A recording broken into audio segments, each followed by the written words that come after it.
Hi, and welcome back to Focal Point AFR Talk. Brian Fisher is my name. Number to call if you want to join the conversation, talk about anything that we have talked about today. That's the only limit, something that we've covered today on this program. You are welcome to call.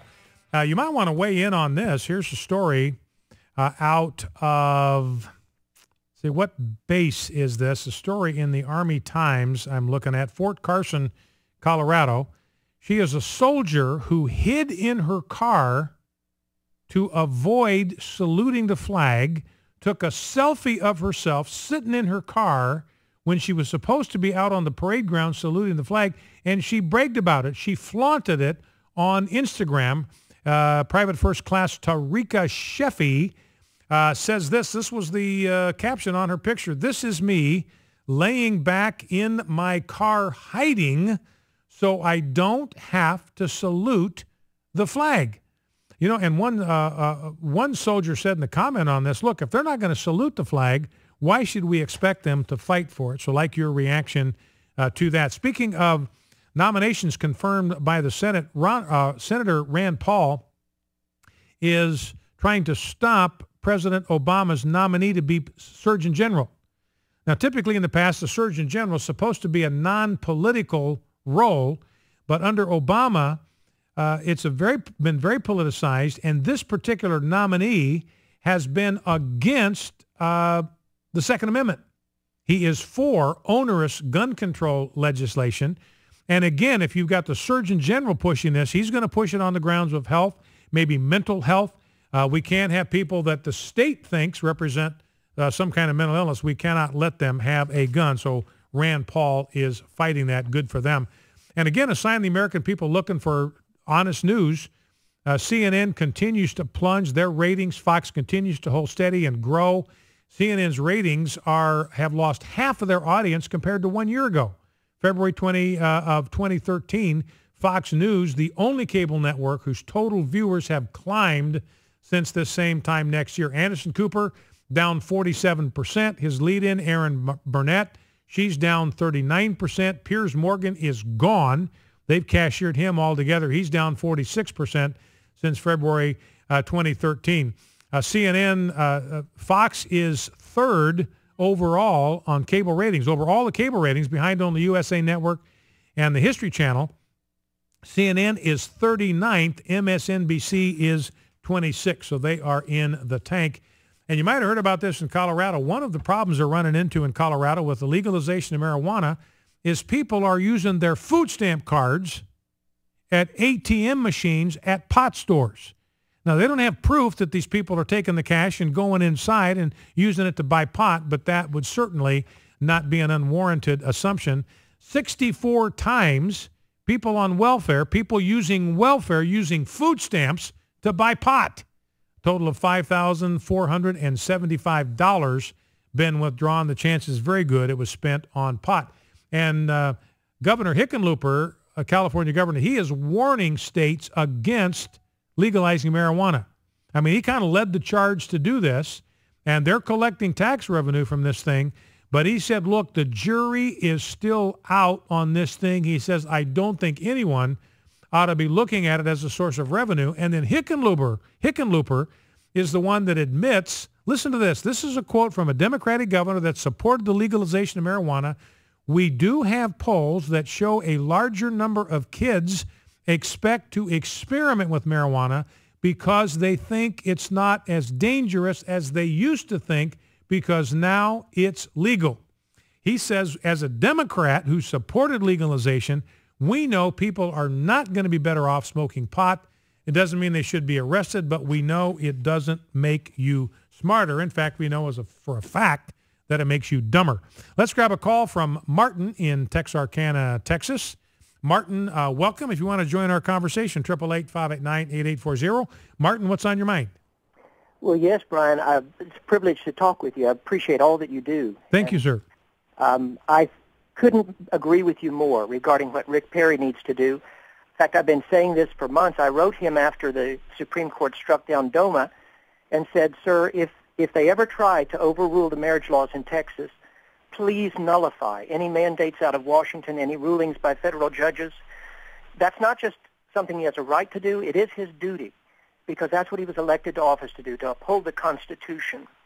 And my word to the other Christians is, if there was ever a time that we needed to contact the governor of the states, the various governors, and to remind them that it is their duty to uphold the Constitution of the United States and the Constitution of their own states against overreach by the federal government, it's now. Because if we don't do it, we're witnessing the death of the American Republic. Well, and I agree with you, Martin. That's why I think this is a potential hinge moment. I thought Governor Brewer had an opportunity to create a hinge moment yesterday. She folded under the pressure. And what I'm asking, what I'm hoping Rick Perry, well, I'm not asking him to do it because he doesn't answer to me, or nor do I have any contact with him. But what I'm hoping Governor Perry will do, it would be a bold and courageous move.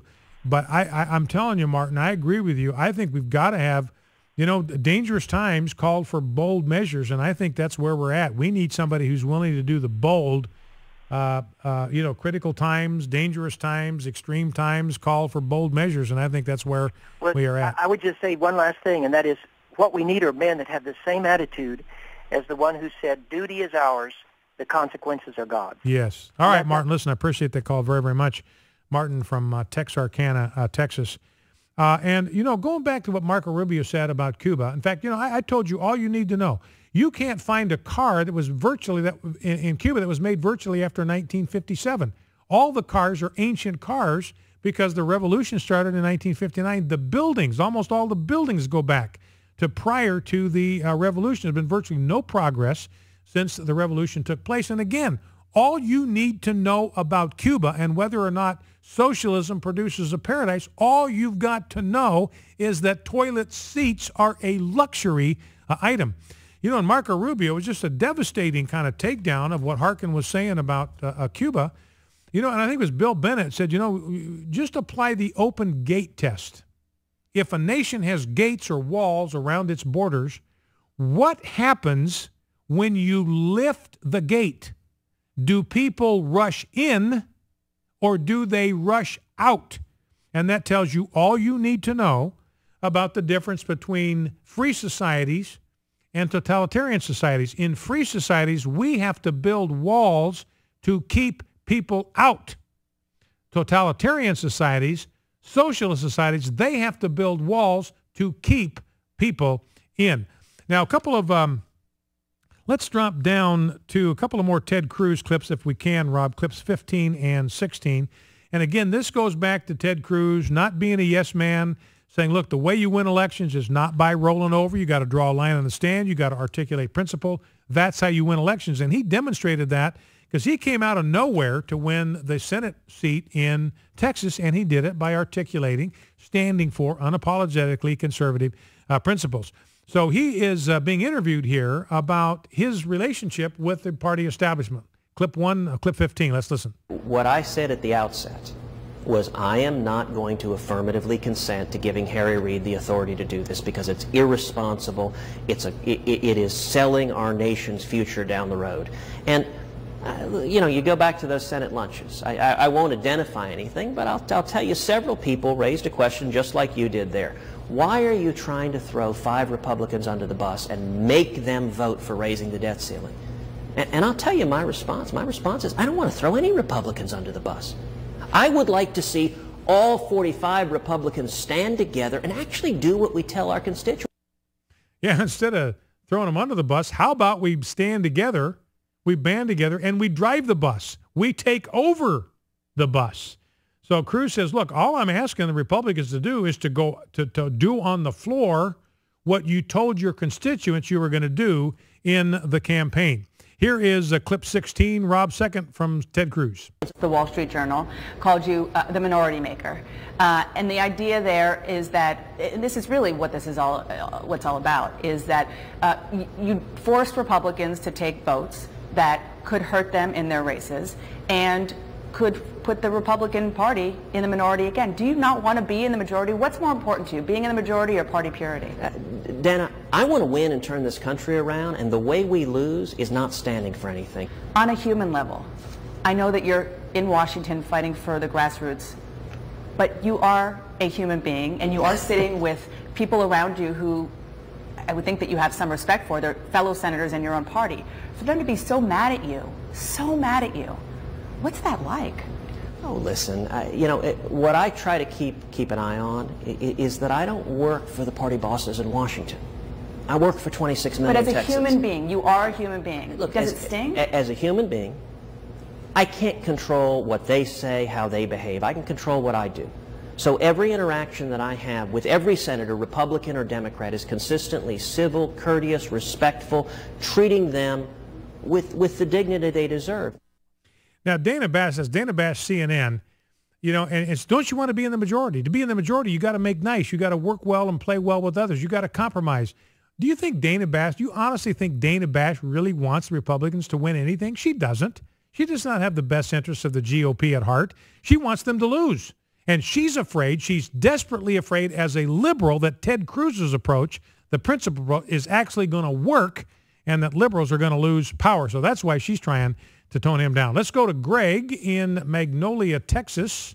Greg, welcome. What's on your mind? Hello, Brian. How are you today? I'm doing fine. Well, one of the things, there's two things.